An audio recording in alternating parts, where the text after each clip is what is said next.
What's up real quick? Guys, what's up?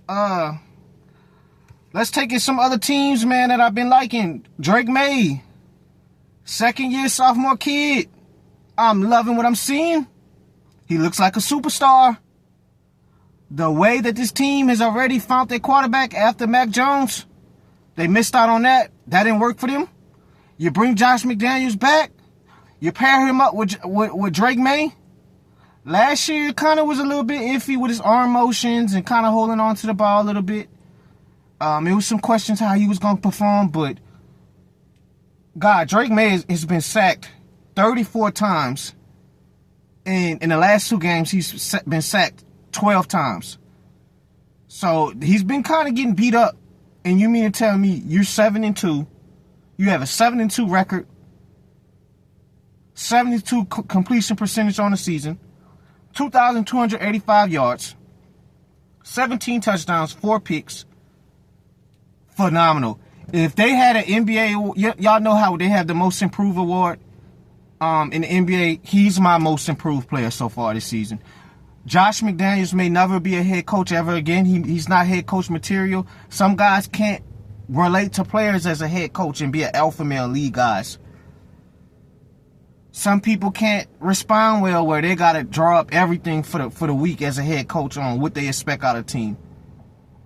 You just had this guy, but as a quarterback guru and an offensive play caller, I tip my hat off to Josh McDaniels. This kid is playing phenomenal. He's been the best sophomore quarterback out this crazy class that they had last season with Drake Maye, Jayden Daniels, Caleb Williams, Michael Penix, and J.J. McCarthy, and even our quarterback, Spencer Rattler, been able to perform. You could say all of those quarterbacks can play in the league, but this guy has been easily the best quarterback this season, and he's been a top 5 quarterback.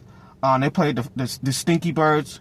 They beat the Falcons. I can't stand them. Falcons, it's season over with. Y'all not coming back from this. I'm going to get to the Falcons in a second real quick, but back to the Patriots. They didn't even play their best game. They had some unfortunate turnovers. I think they had a strip sack with one of the rookies on the D-line. I can't remember if it was Walker or the other Falcons rookie that they drafted in the first round, Pierce. I can't remember. But I think Drake Maye turned the ball over on a strip sack, and then he threw a bad pick to kind of keep them in the game. Falcons had good field position, and they kept them in the game. But, you know, when you put the ball in this kid's hands, he's just going to make the plays. He went 19 for 29 for 2 touchdowns and a pick. Pop Douglas, they speedy receiver, 4 catches, 100 yards, a touchdown. Shout out to Pop. I heard that his uncle died before the game, and he played a phenomenal game.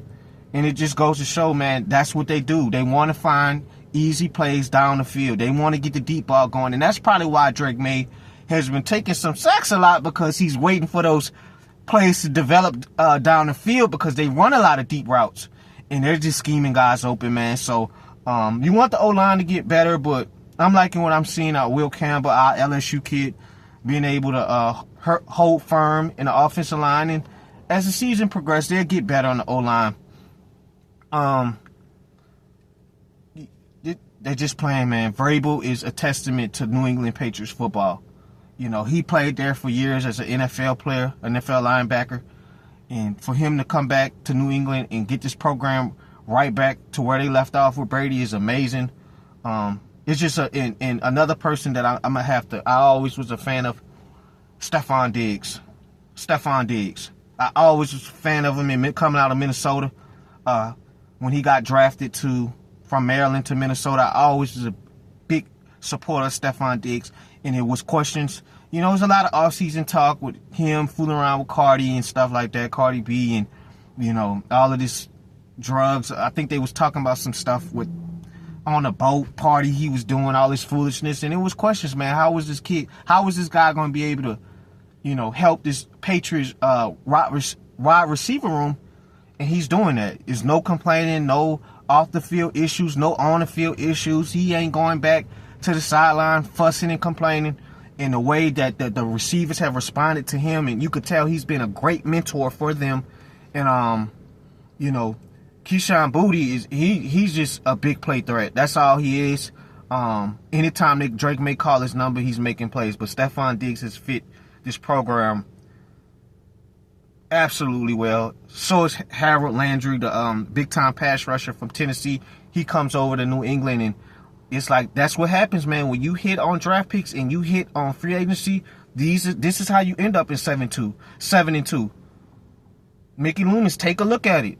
This is how you happen. When you draft right and you hit on free agency picks and trades, this is how you end up in 7-2. I'm very impressed. They got the Tampa Bay Bucks. It's going to be a very difficult matchup for them, but I'm liking what I see from Maye, and for him to already be in an MVP conversation his second year is good to know. But as for the Falcons, the season over with. Season over with. The season over with. Disappointing again. It's over with. All y'all dudes is run the ball with Bijan and find Drake London. If that shit don't work, your offense is non-existent. Non-existent. It's over with. The NFC is you're probably going to have 3 teams coming out the NFC West. You're probably going to have 2 teams coming out the NFC North. It's over with. It's over. Then on top of that, the Panthers have caught up to y'all. How do you let the Panthers pass y'all up? How? I'm very disappointed, man. I'm very disappointed. But it ain't why would I be disappointed? It's the same thing. Every year we talk about y'all taking over the NFC South, and it's every year it's the same thing. Penix, I don't see really much. If he can't find Drake London, I don't see it. I don't see it with Penix yet. I don't see it. It's all Drake London eccentric. Get the ball to Bijan. I don't see it. Maybe you need to bring in a new coordinator for him. Maybe him and Zach Robinson just don't mesh together. I don't see it yet with Penix. He don't use his legs enough. To me, he try to wait for plays to develop too much for my liking. You got legs, bro. Tuck it and run. It's over with. This season is over for Atlanta. Again. I'm not here to rag on y'all. Falcons, oh, y'all teams, we know we suck. We know that. We in it for the long haul. Y'all, it's time for y'all to start showing improvements. Y'all need to start showing improvements, bro. This is very disappointing. I'm thinking y'all going to respond well after the Bills game, and it's back to this foolishness. Back to this foolishness. But it's funny. We're going to keep laughing as Saints fans. We think it's absolutely hilarious. We know what we are. Y'all quite don't know what you are. But shout out to Drake, man, and the New England Patriots, man. We'll see how they respond, but this has been an impressive year for Maye Vrabel turning this program around, guys. I'm out.